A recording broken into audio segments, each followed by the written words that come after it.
welcome to Flooring Models Kit Review time. Today we've got Kitty Hawk's latest 1/48 scale. This is the AH1Z or the Viper. Basically this is like a modern updated Cobra, but it's got a 4-blade system instead of the traditional 2 with the Cobra.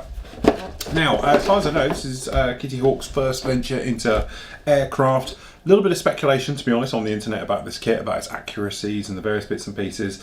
But as I say, I think the build will be the actual one with it. As you see, very nice box art on the front. It's 1/48 scale, not 1/35. Some quite interesting markings, some lovely marine one there, as we can see on there. You can see that we've got some nice markings and photo etch set in the box. Okay, there you go. There's your kit number, KH80125 on there like that, and a couple more of the markings, as you can see, right the way through. And then we're back to the beginning. So, in the box itself, okay, we have another little box, which is Kitty Hawk on the front, which I'm assuming has clear parts, which it does. We'll have a look in the moment. So let's have a look. Okay, so we're going to start with the instruction booklet. So, usual thing, we've got very nice full colour gloss call out. It'll be front and rear for them with all the decal placements going through there for the marine one there.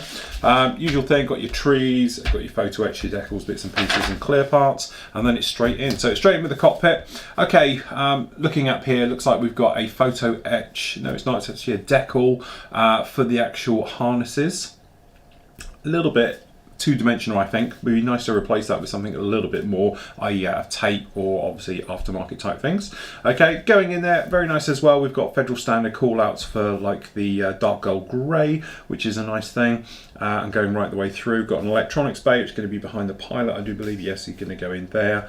And then decals again for the full instrument instrument screens. Obviously they're full digital in these things, so you would expect that. So pretty good tub altogether. Very nice to see that we get actually an engine with this, something obviously on 1/48 scale don't see very often. Obviously 35th it's pretty standard, but not on 48th, so very nice. Simple but effective, I think. Obviously you can liven that up with a little bit of lead wiring, go around it, things like that should make that fantastic.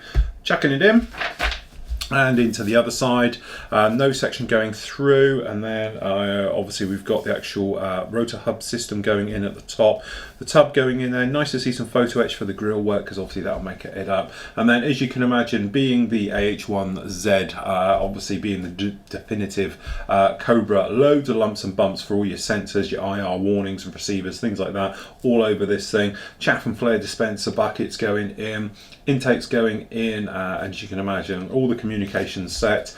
Next up, we've got a weight. Obviously the Cobra, being by its nature, it's very tail heavy, so just to take care of that, you've got a nose weight, which is a nice touch, going to go in the bolt, the actual turret itself. So you've got your 3 barrel cannon on the front, FLIR sensors and targeting pods as well going in on the front. Okay, and then a case of fitting all of those in. See, quite a lot going on down here. Again, multiple lumps and bumps.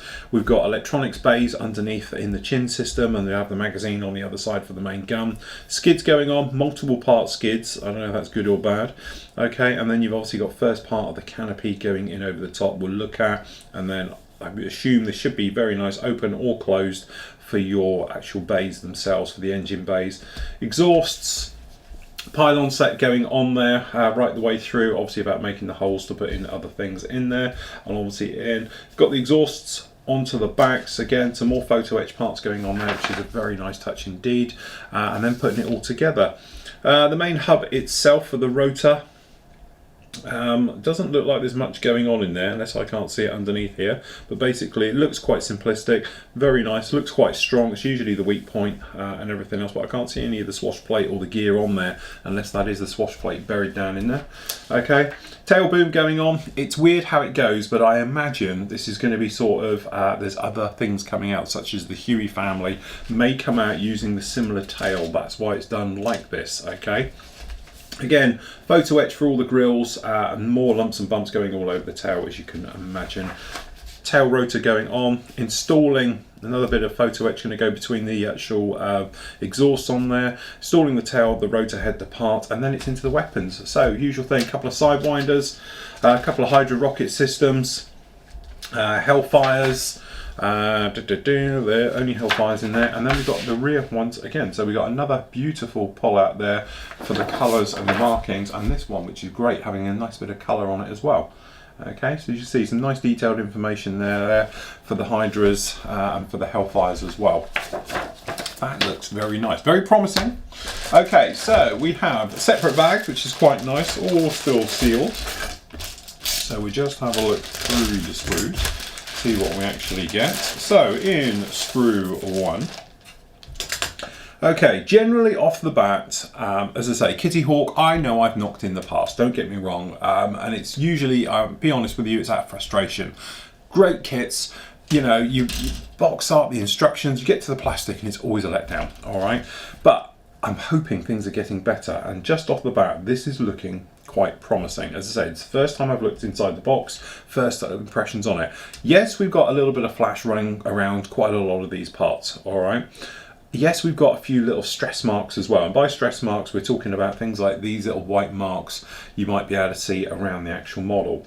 But the level of detail does look exquisite. We've got to start, okay, just down here. As you can probably see, we've got some very nice, almost chunky, and that's what you want on this. Is this a chunky armored helicopter, all right? So technically you've got very heavy duty riveting, but it all in scale, so we've got no problem about it. All these doors and the fitments look quite chunky and armored and everything as we go right the way around with it, which is one of the nice things.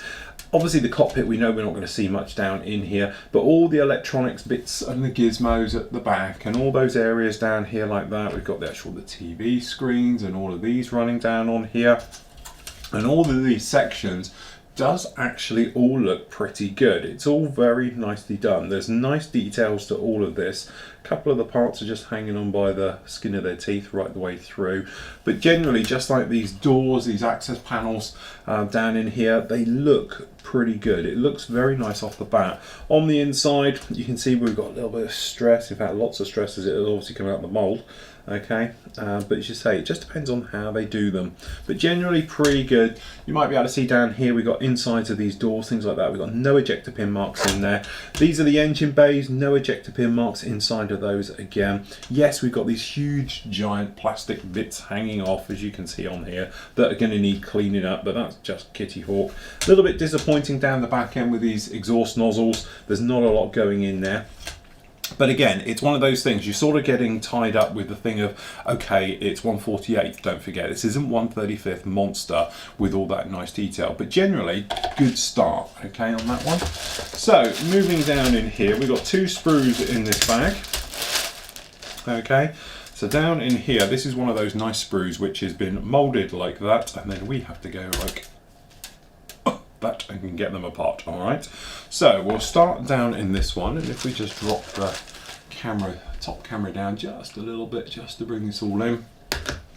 Okay, so as you can see, generally, to give you an idea, obviously these blades, big, huge, meaty blades, got stress marks where they've obviously come out of the mold, and you've got huge pins in here going to have to be removed, all right? But generally looking around at it, when you're looking on the close-up, as you can see, we've got this tail down here. Again, very nice mixture of raised and recessed details. I love this armoured coating that they've got over things, different areas, the scoops, the hatches, everything else looks pretty good. Probably the best I've seen to date, all right?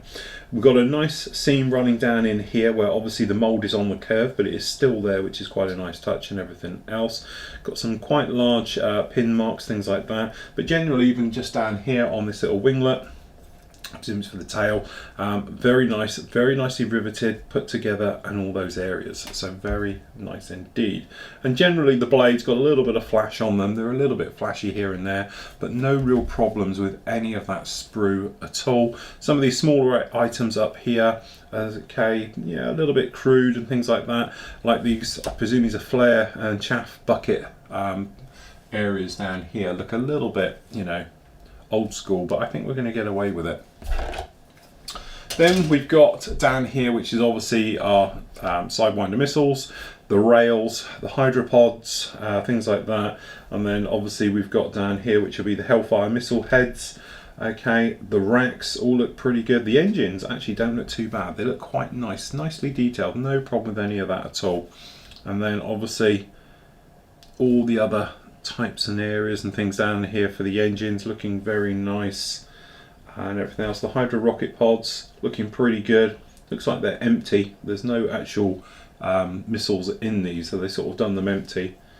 All right, and all the rest of it. So you might just want to drill them out just to make them look a little bit more realistic and everything else. But generally, apart from the big old ejector fins, all looking pretty good. Okay, so last up, just down in here, we have the so we got the pylons. Again, very big, very chunky stuff on them, but that's what we want. Some nice recessed riveting details on all of these. It'll take a wash lovely. The blades look very nice, very three-dimensional down here and here, and all the lumps and bumps and all those bits we were talking about, as you can see, pretty good. All of these, no problem with them at all. I see them on the more of the close-up, but they're all pretty cleanly molded. Have no issues with any of those. There's no flash on them, no mismolds or anything else that I can see. And generally, just looking at these with the seats, with the armoured plating on the side, the hoses, things like that, all very, very nice.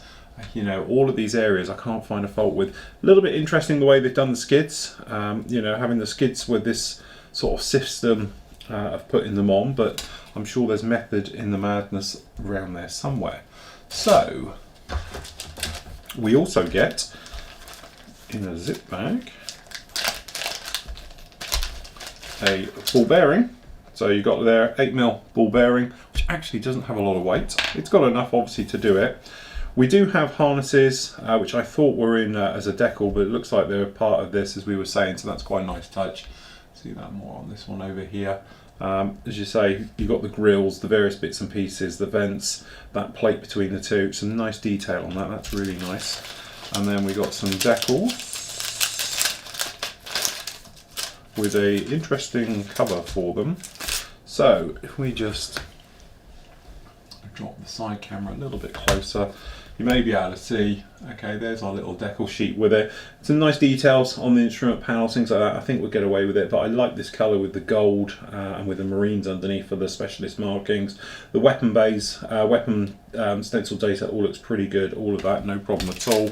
And then again, with this guy, you've got it down here. Get rid of that, makes it a bit easier. All the stencil data looks good in register, no problems with that at all. And then obviously with the marine markings and stuff like that, a little bit glossy perhaps, but generally pretty good, all of those. So in the box we get quite nice separate box, somebody's thinking, which is quite a nice touch ahead. We've got it down here, we have the clear parts. So with the clear parts, this top one,